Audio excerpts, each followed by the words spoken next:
विधानसभा चुनाव को लेकर के अब घरोंडा जो है पूरी तरह से चुनाव अपनी गर्मी पकड़ चुका है। बड़े बड़े नेता अपने प्रत्याशियों के लिए वोट की अपील करने आने लगे हैं। आज बीजेपी के प्रत्याशी लगातार 2 बार के विधायक हरविंदर कल्याण के लिए वोट मांगने के लिए हरियाणा के पूर्व मुख्यमंत्री व केंद्रीय मंत्री मनोहर लाल खट्टर घरोंडा में पहुंचे हैं। उनका किस तरह से गर्मजोशी के साथ भव्य तरीके से स्वागत किया जा रहा है। दरअसल आज घरोंडा में प्रबुद्ध नागरिकों की एक बैठक बुलाई गई है, जिसको संबोधित करेंगे हरियाणा के पूर्व मुख्यमंत्री व मौजूदा समय में केंद्रीय मंत्री मनोहर लाल खट्टर। देखिए किस तरह से उनके स्वागत में उमड़ पड़े हैं। मनोहर लाल खट्टर मंच पर पहुंच चुके हैं। एक एक व्यक्ति से वो स्वयं मिल रहे हैं। उनका स्वागत और अभिनंदन किया जा रहा है। शहर के पार्षद, शहर के नगर पालिका के चेयरमैन हैप्पी गुप्ता और अन्य मौजूद व्यक्ति उनका मान सम्मान कर रहे हैं। हरविंदर कल्याण बाकायदा उन्हें गुलदस्ता भेंट कर और पगड़ी पहना करके उनका मान सम्मान कर रहे हैं। इसी तस्वीरें आप देख सकते हैं किस तरह से मनोहर लाल खट्टर का स्वागत और अभिनंदन किया जा रहा है। से देख पा रही हैं जहां पर हरविंदर कल्याण की चुनाव प्रचार के समर्थन में पहुंचे हैं मनोहर लाल। लगातार तमाम नगर परिषद के भारतीय जनता पार्टी जिंदाबाद, माननीय श्री मनोहर लाल जी जिंदाबाद, जय श्री राम, भारत माता की। आज घरोंडा में पधारे हम सबके बहुत ही प्रिय नेता, हरियाणा के पूर्व मुख्यमंत्री और वर्तमान में केंद्रीय मंत्री और हमारे स्थानीय सांसद, जिन्होंने 9.5 वर्षों तक हरियाणा प्रदेश के एक ईमानदार नेतृत्व प्रदान करने का काम किया, एक इतिहास रचने का काम किया। ऐसे हमारे बीच में आज पहुंचे हम सबको आशीर्वाद देने के लिए माननीय श्री मनोहर लाल जी। इस विधानसभा चुनाव के दौरान आज एक ये प्रबुद्ध जनों का एक सम्मेलन आज यहाँ पर आयोजित किया गया है और इस मौके पर हमारे बीच में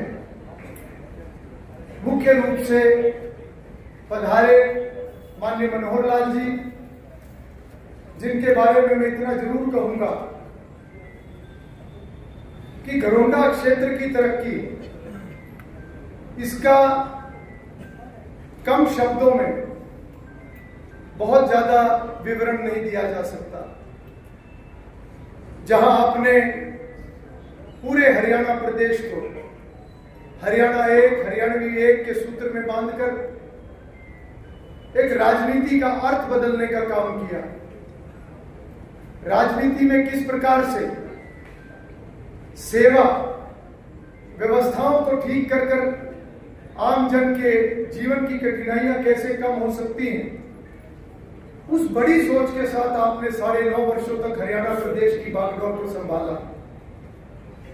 आज हम क्षेत्र के किसी गांव में, प्रदेश के किसी भी गांव में जाएं, कोई कार्यक्रम ऐसा नहीं जहां पर 4 लोग उठकर ये ना बताएं कि हमारा बच्चा बिना खर्ची, बिना पर्ची के नौकरी लगा है। आपने समान रूप से पूरे प्रदेश का विकास किया। आपने एक पिछड़े हुए क्षेत्र, घरोंडा विधानसभा जो एक बहुत ही पिछड़ा हुआ क्षेत्र था, उसको आपने नई बुलंदियों पर ले जाने का काम किया।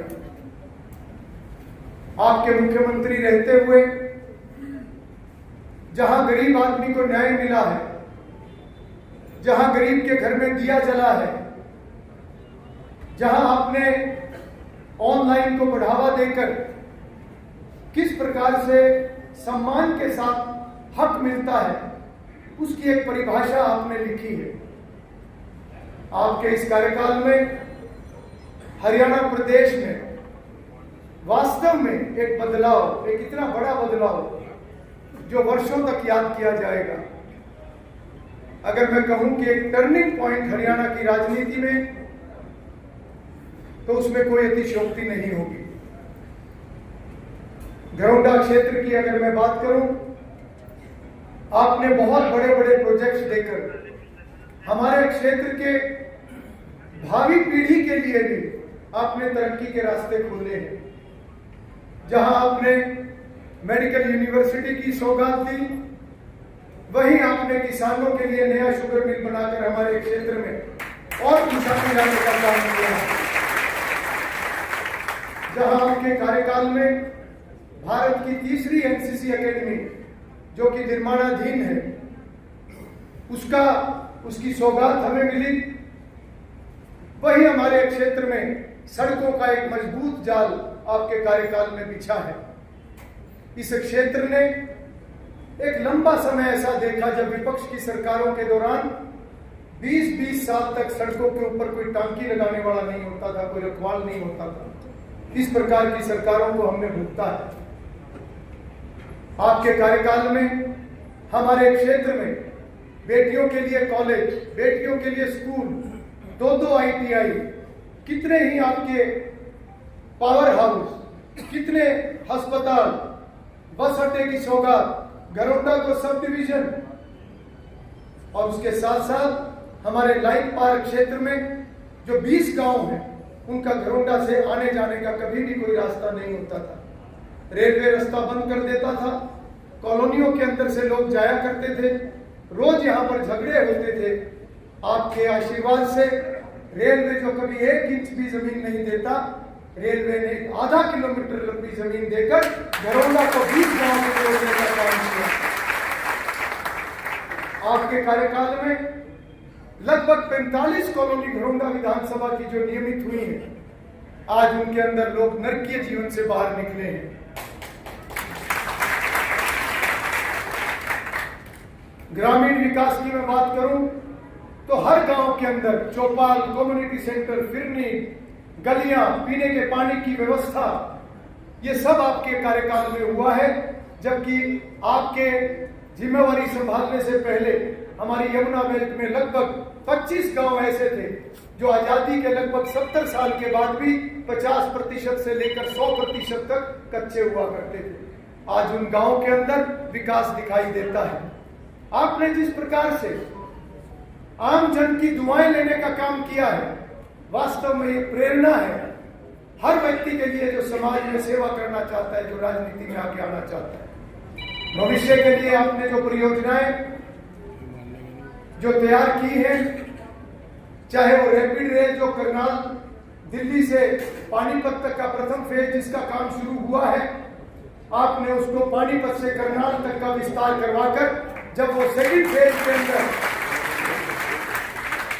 जब भी भविष्य में उसका निर्माण होगा तो घरौंडा विधानसभा में उसके 3 स्टेशन होंगे। निश्चित रूप से वो हमारे क्षेत्र की एक बहुत बड़ी तरक्की का कारण होगा।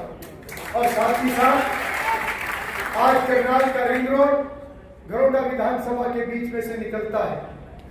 आने वाले समय में हमारी यमुना की जो बेल्ट है वो भी बहुत ज्यादा विकास के मार्ग पर आगे बढ़ेगी। मैं ये भी बताना चाहूंगा कि पिछले साल जब यमुना में बाढ़ आई, आपके मार्गदर्शन में, आपके नेतृत्व में किस प्रकार से हमारा इलाका बाढ़ की चपेट में आने से बचा है, वो आपका मार्गदर्शन था और आपकी एक बारीकी से जो आप मॉनिटरिंग करते हैं, ये उसका नतीजा था कि हमारा क्षेत्र बाढ़ से बचा है। और उसके तुरंत बाद आपका ये आदेश कि जो भी यमुना की बाढ़ की रोकथाम के लिए जितना पैसा चाहिए उतना पैसा सरकार से मिलेगा। आज 23 करोड़ रुपए की लागत से हमारे यमुना के सभी बांध आज इतने मजबूत हो चुके हैं, ये सभी आपका आशीर्वाद है। मैं तो अंत में इतना ही कहूंगा कि आपका एहसान, आपका ऋण न केवल पूरा हरियाणा प्रदेश बल्कि खास तौर पर घरोंडा विधानसभा की पुश्ते भी कभी नहीं उतार पाएंगी। आपने घरोंडा विधानसभा की पिछले 10 वर्षों में जो विकास की एक मजबूत नींव रखवाने का काम किया है, उसके लिए मैं पूरे क्षेत्र के लोगों की तरफ से आपका दिल की गहराइयों से आभार व्यक्त करता हूं, आपका धन्यवाद करता हूं। विधानसभा का चुनाव है। मैं माननीय मनोहर लाल जी को बताना चाहूंगा कि ये घरोंडा क्षेत्र के सभी शहर के प्रबुद्ध लोग यहाँ पर हैं। आप सबकी मेहनत से लोकसभा चुनाव के अंदर एक अच्छी लीड घरोंडा विधानसभा से मिली है और इस चुनाव के अंदर भी पूरे क्षेत्र ने यह मन बनाया हुआ है कि जिस प्रकार से तीसरी बार केंद्र के अंदर माननीय प्रधानमंत्री नरेंद्र मोदी जी के नेतृत्व में भाजपा की सरकार बनी है, डबल इंजन उसी प्रकार से मजबूती से आगे बढ़े। हरियाणा प्रदेश में भी आपके आशीर्वाद से आज नायब सैनी जी, जो कि प्रदेश के मुख्यमंत्री हैं, लोकप्रिय मुख्यमंत्री हैं, उनके नेतृत्व में और आपके मार्गदर्शन में हरियाणा प्रदेश के अंदर भी तीसरी बार हरियाणा के अंदर भारतीय जनता पार्टी की स्पष्ट बहुमत की सरकार, हमारा क्षेत्र उसके अंदर घरोंडा की सीट आपकी झोली में डालने का काम करेगा। आपके यहाँ आने पर पूरे क्षेत्र के लोगों की तरफ से आपका स्वागत करता हूं, आपका आभार व्यक्त करता हूं और अपनी बात को समाप्त करते हुए सभी से एक आशीर्वाद भी मांगता हूं और एक जोर के जयकारे के साथ मैं अपनी वाणी को विराम दूंगा। सभी मिलकर एक जयकारा लगाएंगे, सभी हाथ ऊपर करके बोलेंगे भारत माता की जय, भारतीय जनता पार्टी जिंदाबाद, माननीय श्री मनोहर लाल जी जिंदाबाद, जय श्री राम।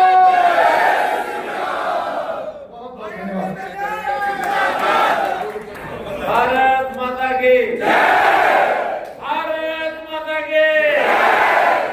अपने यहाँ के वर्तमान प्रत्याशी, क्योंकि अब विधानसभा भंग हो गई, विधायक नहीं है, अब केवल प्रत्याशी रह गए हैं।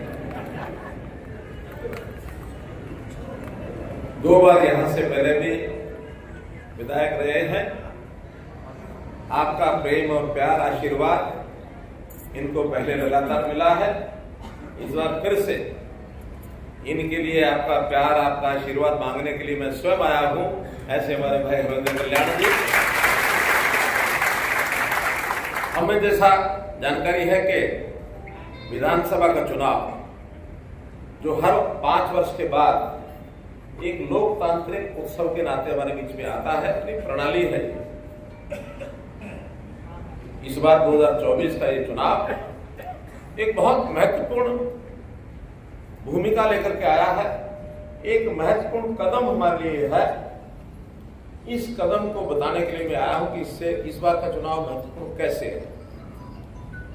महत्वपूर्ण इसलिए है कि जब से हरियाणा बना है तब से केवल 2 अवसर ऐसे आए हैं जब पहले जो सरकार थी रिपीट करके दूसरी बार आई है। लेकिन ये अवसर हमारे लिए ऐसा बन के आया है कि हम इस रिकॉर्ड को तोड़ करके और इस बार तीसरी बार कोई एक सरकार लगातार आएगी। ये यानी 10 साल पहले कांग्रेस के 10 सालों में 2 शब्द चलते थे। बाजार में जो लोग छोटा बड़ा काम करते हैं, व्यवसाय करते हैं, उनको उन शब्दों का अच्छी तरह मालूम है। एक शब्द चलता था मंथली, एक शब्द चलता था जो छोटे छोटे रेडी वाले या छोटे दुकानदार, उनका शब्द होता था हफ्ता, कि मंथली बंदी हुई है, हर विभाग की बंदी हुई है, हफ्ता बंधा हुआ है। हर भ्रष्टाचार को लेकर के एक हिस्सा मैंने बताया है। नौजवानों को नौकरी लेनी होती थी तो अपने पिताजी के पास जाते थे, खास करके किसान का बेटा हो तो बापू 1 किल्ला बेच, पैसे चाहिए। माँ के पास जाकर था, माँ अपना टूम गहना कुछ बेच दे, तेरे बेटी की नौकरी लगेगी। और माँ बाप कर भी देते थे, क्योंकि नौकरी लेने का लालच तो सबको ही होता है। किले बेचकर, टूम बेचकर, गहने बेचकर नौकरियां खरीदी जाती थी। हर नौकरी का रेट होता था। पीएम की नौकरी है इतने लाख रुपए, क्लर्क की नौकरी है इतने लाख रुपए, सुपरवाइजर की इतने लाख रुपए, क्लास 1 अधिकारी के इतने लाख रुपए, HCS तक की नौकरियां। और उसमें दो बातें होती थी, पैसों से बिकती थी और या रिश्तों से बिकती थी। पहले से एक लिस्ट ऊपर के लोग की बढ़ जाती थी। मानो 50 लेने तो 200 की लिस्ट बना ली कि भाई इनमें जो कुआरे छोरे छोरी है ना, पहले अपने रिश्तेदारों के साथ इसका रिश्ता करा लो, रिश्तेदारों में अपनी बेटी बेटों के साथ उनका रिश्ता करा दो, रिश्ता हो जाए तो नौकरी पड़ती है। क्या कारण है कि 2014 से पहले वो लगे हुए सारी ये अधिकारी ये किसी न किसी के रिश्तेदार हैं, जो उसी समय रिश्तेदारी हुई थी जब इलेक्शन, जो ये चुनाव इनका अपॉइंटमेंट हुई थी। आज कोई रिश्तेदारी का मामला ऐसा आता है, लेकिन ये धंधा बंद हो गया। मेरी इस बात से कितने लोग सहमत हैं?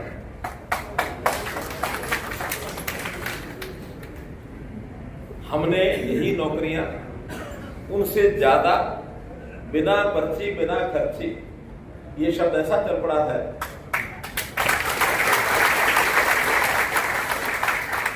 मैं गांव-गांव में भी लोकसभा के चुनाव में गया, रोड शो के कार्यक्रम हुए, लोगों ने इस विषय का इतना बखान किया कि हमारे गांव में 40 लोग लग गए, 50 लग गए, 60 लग गए, कोई आना लगा।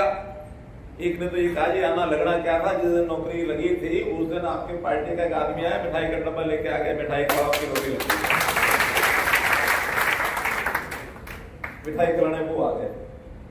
2014 में इसी करनाल विधानसभा की भूमि पर मैंने कहा था कि थोड़ा सा जाति पाति से ऊपर उठ जाओ।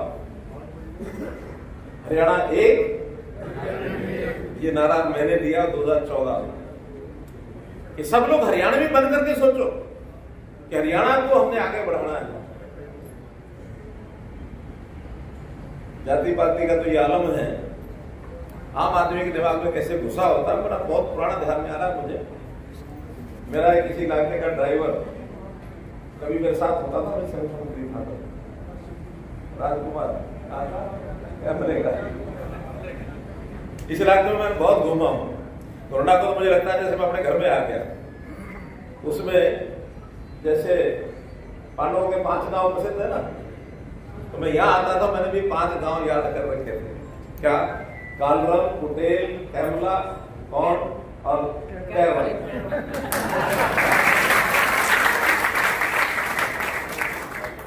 ये 5 गांव आपके विधानसभा के। तो इस प्रकार से व्यक्ति को अपने आप को कैसे जोड़ना है। वो ड्राइवर जो मेरे साथ चलता था उसको आभास हो जाता था सड़कें कहाँ ठीक है कहाँ खराब है। मानो कहीं रोहतक से महेंद्र से चले तो थोड़ी देर बाद कह देता था कि आगे सड़कें बड़ी खराब है, आगे चले कहता सड़कें बड़ी खराब है। जब इस इलाके में घुसते थे वो कहते हैं कि सड़कें खराब है लेकिन रोड बड़े अच्छे हैं।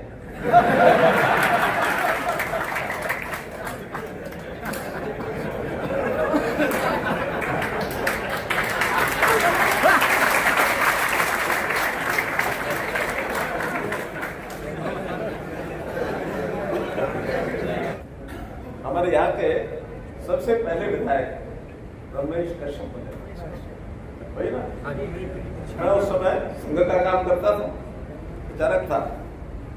तो कुछ साथियों ने कहा कि भी यहाँ चुनाव लड़ना है और जीतोगे तब जब रमेश कश्यप को उठा देंगे।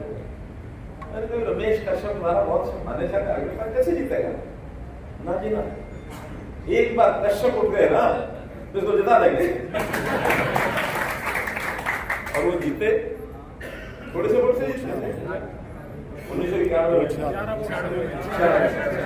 सिर्फ 11 वोट से। उस समय 10 साल क्या चलता था, आज 10 साल क्या चलता है। 10 साल में दबंगई का जो राज था वो चलता था कांग्रेस के टाइम का, दिखा बस्ते का राज। आम आदमी को किसी लाइन में खड़ा होने के लिए उसको खड़े नहीं होने देते थे, खड़ा भी हो जाए तो गोली मार के बाहर कर देते। लेकिन क्या वो भेदभाव आज होता है क्या? होता है क्या?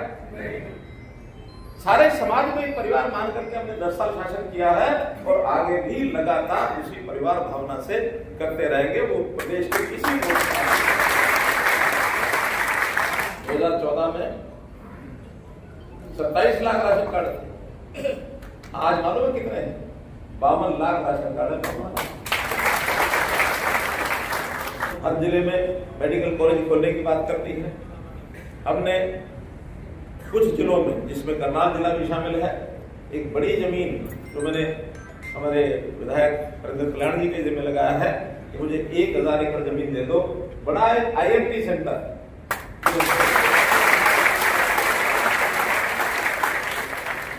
इंडस्ट्रियल मॉडल टाउनशिप, और उसमें भी 2 सेक्टर्स की पहचान कर ली गई है, एक फार्मा पार्क और एक फुटवियर पार्क। फुटवियर का तो करनाल जिले में पहले ही बहुत अच्छा प्रचलन है। फार्मा पार्क, वैसे फार्मेसी वाले लोग भी काफी हैं यहाँ, फिर भी एक बड़ी सुविधा फार्मा पार्क की और यहाँ खड़ी करेंगे। 50,000 नौजवानों को उसमें रोजगार देने की व्यवस्था की।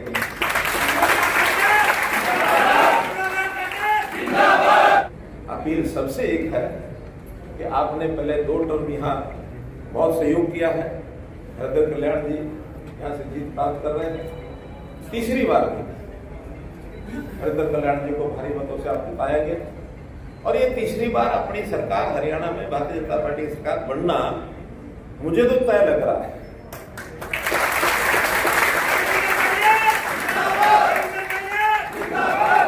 क्यों लग रहा है इसका भी, जैसे मैंने कहा ना, तर्क के साथ बात करो, मैं तर्क से बात कर रहा हूं। पहली बात तो ये कि अगर किसी की सरकार बन रही होती है विश्वास को, तो किसी और पार्टी के सामने गठबंधन करने का हाथ नहीं बढ़ाता। हमारी कांग्रेस ये कर चुकी है। अलग बात है कि उनके साथ हाथ मिलाने वाला ही कोई नहीं आया। ये उनकी हार की तरफ बढ़ती हुई एक पहचान है। दूसरा, उनके घर में अभी इतनी कलह हो गई है कि वहां मुख्यमंत्री का चेहरा स्पष्ट नहीं होता। बापू बेटे का नाम लेते हैं, उनकी भी लड़ाई शुरू हो गई है। बापू कहता मैं बनूंगा, बेटा कहता मैं बनूंगा। वो अगला विषय है। बापू बेटे के बाहर भी जो नेता हैं, उनकी भी इच्छा है, इच्छा सबकी हो, कोई बात नहीं, लेकिन और किसी की इच्छा हो जाए तो उससे अपना अपमानित करने का उदाहरण इससे बड़ा नहीं हो सकता। एक हमारी दलित बहन, आखिर दलित समाज, अनुसूचित जाति का समाज सब चिंता करते हैं उसकी, चाहे कोई भी पार्टी हो। सम्मान सबको प्यारा है, अपमानित करना ये समाज में वर्जित है। कोई किसी अपमान न कर, तो पंचायत में बैठते हैं, अगर पंचायत में कोई विरोधी व्यक्ति भी और खड़ा आकर किसी के बारे में बोल देता है तो पंचायत बैठा देती है ना, नहीं मैं ऐसा नहीं बोलती, करती है ना। लेकिन इनको शर्म नहीं आई, उस बहन को गालियां कर दी है इन्होंने, ऊपर बैठी है अपना आराम से। एक बड़ा वर्ग आज सोच रहा है कि हम क्या करें। बहुत लोग इनके परेशान निराश हुए, के साथ मिलाया है। हम तो तैयार हैं इस ऑफर के लिए, आए तो हम तैयार हैं उनको मिलाने के लिए।